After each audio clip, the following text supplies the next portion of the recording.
যাতে নির্বাচন বাতিল হয়ে যায়। ইনফ্যাক্ট টার্মোয়াল একটা সিচুয়েশনের মধ্যে আমরা নির্বাচন করতে যাচ্ছি।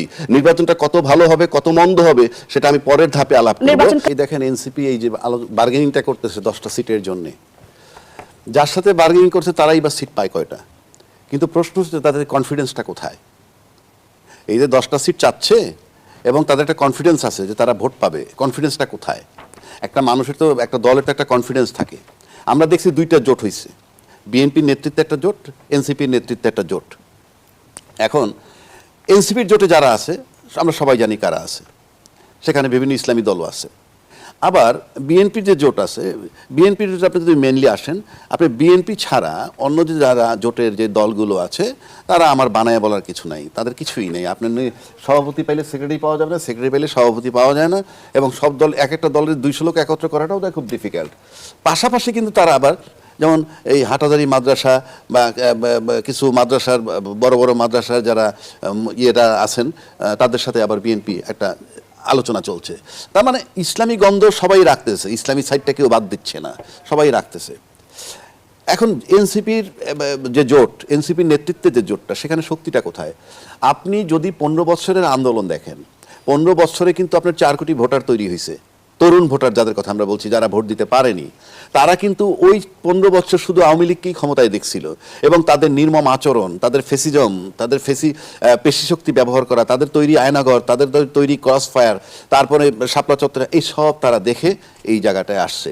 ঠিক তখন কিন্তু পরিবেশ পরিস্থিতিগত কারণে মাঠে বিএনপি এবং জামাত দুইজনই বিএনপি দ্বারা আওয়ামী লীগ দ্বারা নির্যাতিত হওয়ার কারণে তাদের কিন্তু পলিটিক্যাল অ্যাক্টিভিটিসটা ওই তরুণ ভোটাররা দেখেনি যে তারা কীরকম।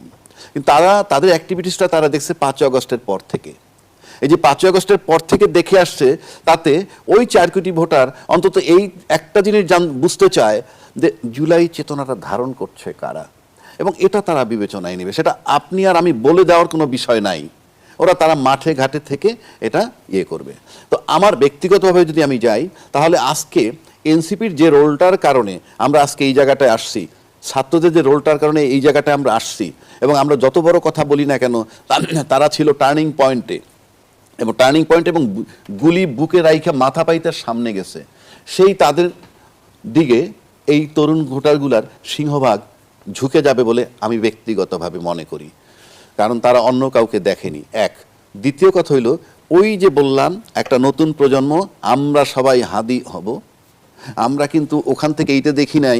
আমাদের মহান নেত্রী, সবার যিনি নেত্রী, ওখান থেকে কিন্তু এই স্লোগানটা আসে নাই যে এক নেতা লোকান্তরে লক্ষ নেতা ঘরে ঘরে।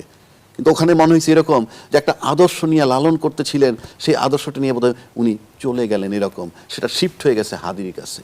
কারণ হাদি দুইজনই যে মূল্যায়ন করছে, জিয়াউর রহমান সাহেবরে এবং বেগম খালেদা জিয়ারে, তার পাশাপাশি ভিতরে ধারণ করছে নজরুলের চেতনা, সব কিছু মিলে দেখেন তার অ্যাকসেপ্টেবিলিটি। কাজে এই যে ভোট, এই ভোটটা তরুণ ভোটগুলা ওইদিকে ঝোঁকার সম্ভাবনা সমূহ, এবং সেক্ষেত্রে নির্বাচন যদি 60% শুদ্ধ হয়, মাঠে হাড্ডি লড়াই হবে, আমি আপনাকে বলে দিচ্ছি। কারণ বাংলাদেশ সেই জায়গায় নেই। 2 নম্বর আরেকটা চ্যালেঞ্জ আছে, বাংলাদেশে সবাই বলে level playing field. Level playing ফিল্ডে আমি 2টা ভাগ করেছি, একটা হলো পলিটিক্যাল লেভেল প্লেইং ফিল্ড, আর একটা administrative level playing field. Political level playing field কীরকম?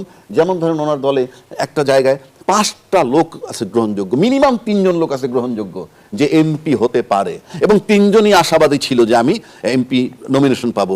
3 জনেরই কিন্তু পার্টির চেয়ারম্যানের সাথে মোটামুটি জানাশোনা আছে। কিন্তু যখন একজনে পেয়ে গেল, বাকি 2 জন উপর দিয়ে বলবে আমি দলীয় শৃঙ্খলা মানে নিলাম, সব মেনে নিলাম, কিন্তু একবার এমপি হয়ে গেলেন তো এটা ঘাঁটি হয়ে যায়। সুতরাং ওখানে ওই পলিটিক্যাল লেভেল প্লেইং ফিল্ড নিয়ে আপনার একটা জটিলতা হবে, কারণ প্রত্যেকটা ব্যক্তির আলাদা আলাদা পকেট আছে, আলাদা আলাদা কিছু লোক আছে। সুতরাং এই যে পলিটিক্যাল লেভেল প্লেইং ফিল্ড যখনই নষ্ট হতে যাবে, ঠিক তখনই এইটার সাথে অ্যাডমিনিস্ট্রেটিভ যে লেভেল প্লেইং ফিল্ড, তার ডিস্টারবেন্সটা তৈরি হয়ে যায়। অ্যাডমিনিস্ট্রেশনটা কোন দিকে যাবে? উল্টে দিতে পারে।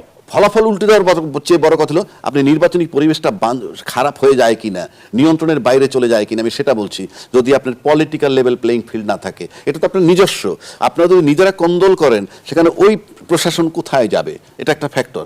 2 নম্বর আসেন, আপনি এত বড় দল থাকা সত্ত্বেও আপনি ছোট দল থেকে কিছু লোক নিয়ে আপনি তাদেরকে সিট দিচ্ছেন, কি কারণে? আপনি এটা কোনো গণতান্ত্রিক পদ্ধতি হতে পারে না যে আমার কর্মী আমি তার নেতা বানাবো, আমি তাকে নমিনেশন দিব, আমার দলের লোক তাকে ভোট দিবে, সেখানে আমি জোট বানাইয়া অন্য একটা দলের লোকাই না আমার ভোটারদেরকে বলতেছি তোমরা ভোট দিবা তাকে। এটা কোন গণতন্ত্র? আপনার আদর্শ কি আর তার আদর্শ কি? আপনি তাকে এমপি বানাচ্ছেন কেন আপনার দলের ভোটার দিয়ে? এটা তো গণতান্ত্রিক পদ্ধতি নয়। আমি বলছি কোনো গণতন্ত্র এটা পারমিট করে না। জোট আছে after election, not before election. সুতরাং আপনি যে এবং নির্বাচন কমিশন যে আইন করছে তাতে অন্য দল থেকে আসলে নমিনেশন আমি দিতে পারবো কিন্তু তার ইয়ে থেকে নিজ দল থেকে যদি সে ইলেকশন করে আপনি নিশ্চিত থাকেন 100% গ্যারান্টি দিলাম পাশ করার কোনো সুযোগ নাই। তারপরে যদি সে পাশ করে আপনি ধরে নেবেন সে ইলেকশন ইঞ্জিনিয়ারিং। সেটা পরে আসতেছি।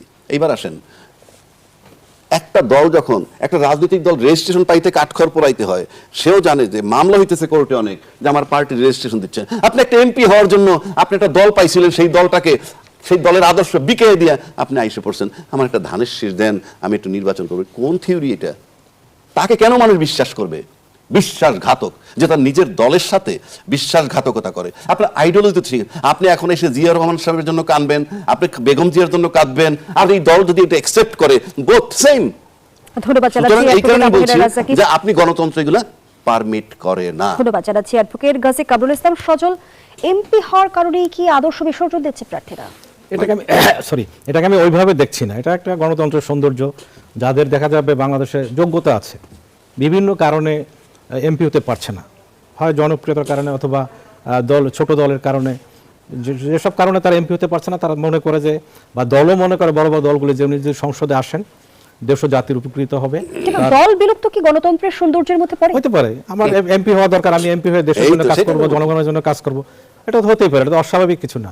আমি মনে করি এটা গণতন্ত্রের সৌন্দর্য। এবং রাজ্জাকি ভাই যেভাবে বলছেন তাতে একটি মহল খুশি হবে ওনার বক্তব্যে। উনি একেবারেই পলিটিক্যাল লেভেল প্লেইং ফিল্ড বলেন বা অ্যাডমিনিস্ট্রেটিভ লেভেল প্লেইং ফিল্ড একটা দিকে উনি ঠেলে দিচ্ছেন। ওনার বক্তব্যে কিছু দল খুশি হবে এবং আশাবাদী হবে, এটা আমার মনে হচ্ছে। উনি একটু বুঝিয়ে বলেন কোন দল আশাবাদী হবে? উনি ইনিয়ে বিনিয়ে প্রত্যক্ষভাবে পরোক্ষভাবে যে দলের পক্ষে কথা বলছেন সে দলের খুশি হওয়ার কথা। কিন্তু আমার মনে হচ্ছে যে এই যে তরুণ ভোটারদের কথা বলেছেন এবং জুলাই আন্দোলনে যারা ভূমিকা রেখেছেন তাদের কথা বলেছেন। জুলাই আন্দোলনের শুধু যে কজনকে আমরা সামনে দেখতে পাচ্ছি এখন এনসিপির নামে যারা করছেন, তারাই যে শুধু জুলাই আন্দোলন করছে এ ধরনের কথা এখন আর জনগণ বিশ্বাস করে না। কারণ এই আন্দোলনের পিছনে আমাদের 17 বছরের ফাউন্ডেশন রয়েছে, আমাদের গুম হয়েছে, অপহরণ হয়েছে, আমাদের এখন পর্যন্ত হিসাবে যে গুম কমিশন যে রিপোর্ট দিয়েছে তাতে এখনও আমাদের সর্বোচ্চ সংখ্যক আমাদের গুম রয়েছে, ফিরে আসে নাই। এবং আমাদের 500 মতো প্রায় অ্যাবাউট 500 লোক নিহত হয়েছে গত আন্দোলনে। সুতরাং একক দাবি করে তরুণরা সব ঝাঁপিয়ে পড়বে ওনাদের দিকে, সেটা আমি ভাবছি না। রাজ্জাকি ভাইয়ের সাথে আমি এই দ্বিমত পোষণ করছি।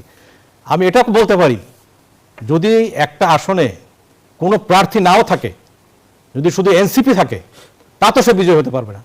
কারণ ভোটাররা ভোট দিতে যাবে না তারা তাদের গ্রহণযোগ্যতা হারিয়েছে। কেন এমনটি মনে হচ্ছে? এমনটি মনে হয়েছে 5 তারিখের পরে তাদের ক্ষমতার লোভ পেয়েছে।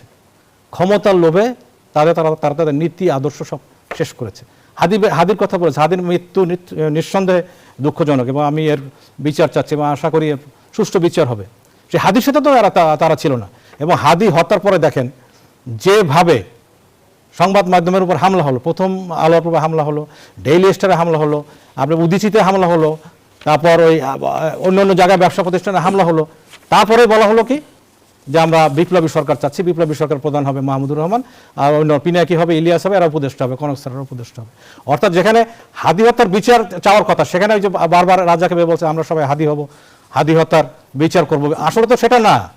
ওনারা যাচ্ছিলেন যে এইসব ব্যাচাকার সৃষ্টি করে অন্য কিছু করা যাচ্ছে কিনা। কিন্তু গাজী কামরুল ইসলাম সজল, আপনি বলছিলেন যে এনসিপির বিরুদ্ধে অভিযোগের কারণে তারা জনসমর্থন হারিয়েছে, তাই কি? তাদের উচিত ছিল প্রেসার গ্রুপ হিসেবে কাজ করা। তো অসংখ্য অভিযোগ আমরা শুনেছি, চাঁদাবাজির অভিযোগ শুনেছি, দুর্নীতির অভিযোগ শুনেছি। তাহলে বিএনপি জনসমর্থন কতটা ধরে রাখতে পেরেছে সেই আলোচনা আমরা ফিরতে চাই। আবারও বিরতির সময় হয়েছে।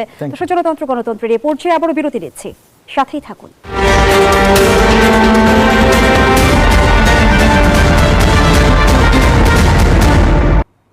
আবারও আমন্ত্রণ, দেখছেন জনতন্ত্র গণতন্ত্র, নিবেদন করছে RICL স্টিল। আমরা আবারও ফিরছি আলোচনায়।